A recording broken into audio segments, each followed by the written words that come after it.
Sa ngalan naman ng anak ng Diyos at Espiritu Santo. Amen. Ay!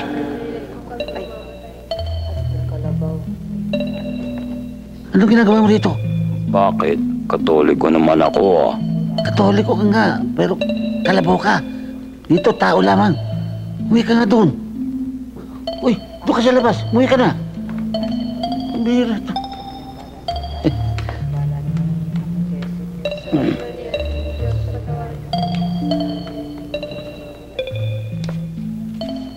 Sebio!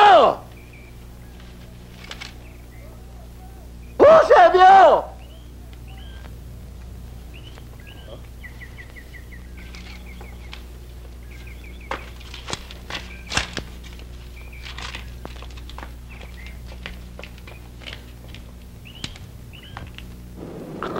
Sabi ko na eh.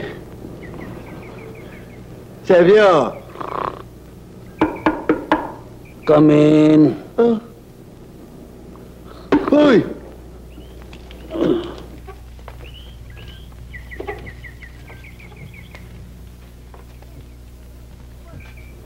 Ano ba? Magtatrabaho ba tayo o magtutulog ka? Ha? Di ba hira? Sebio! Turo. Turo, saan ka nandun? Andito. Ha? Andito. Tarantado.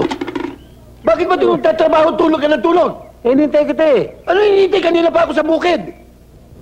Eh, kala ko kalabaw ka dun eh. Kunin mo yung kalabaw, tayo na. Maghahararo tayo. Ayaw eh. Anong ayaw? Pagod daw siya eh. Kinakausap mo yung kalabaw? Oo, nambulog kagabi. Pwede ba kunin mo na yung kalabaw? Kasi kanya ayaw magtrabaho ng kalabaw, minamaltrato mo eh. Ano bang lamang trato? Trabaho talaga ng kalabaw yung mag-araro. Di ganun, inaabuso mo eh.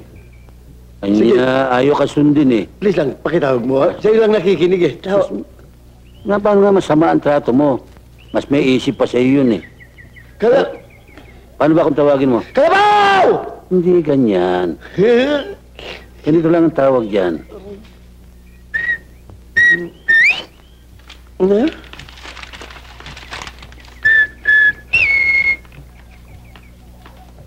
Kalabaw! Tatrabaho na raw tayo. Lumusong siya sa tubig. Ha? Liligo muna yun. Malinis sa katawan yun eh. Hindi ka mukha mo sa lahula ka. Bakit pati ako? Sige. Ay! Saan pupunta yun? Alis! Uy! Bumalik ka!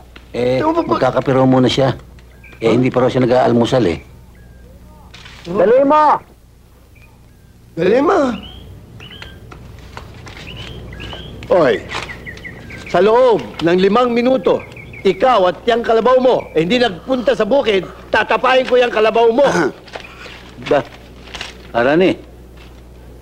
May kailangan sana ako sa iyo eh. Naku, mangungutang na naman to aga-aga. Huwag mo na akong halikan, gagalisin pa ako niyan eh. Alam ko naman sa iyo eh. Nagbenta kayo ng palay kagabi. Uy, ipagbibenta namin ng palay, alam mo, lakas ang pangamoy mo, Teng. Masyado mo income namin ah. Kaya ako nagpunta rito dahil naputulan kami ng ilaw kagabi. Ano? Eh, gasera ilaw nyo eh. Anong ilaw? Kaya nga gasera na ang ginagamit dahil pinutol ng Meralco eh. Maloko. Kano na naman? Oh, wag mo na akong halikan sabi. Ako yung nangangati.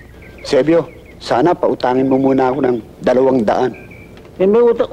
So, may utang ka pa sa akin, 800 eh. Oh, mababayaran ko rin yun pag alis ko. Papuntang Saudi. 10 tao ka na pupunta ng Saudi, hindi ka na nakarating eh. Oh, anong malay mo kung matuloy ako? O, sige na.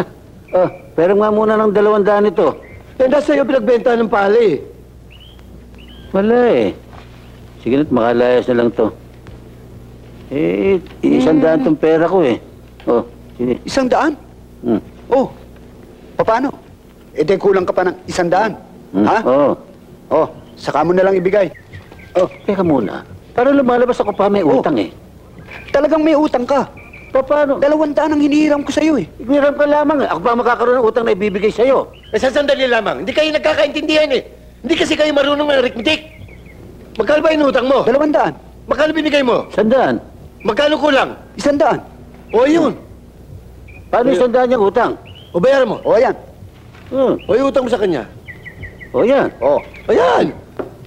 O. Mas ka. O, paano ngayon? Demanos na. O di manos. Akala mo maisahan mo ako, no ko gago?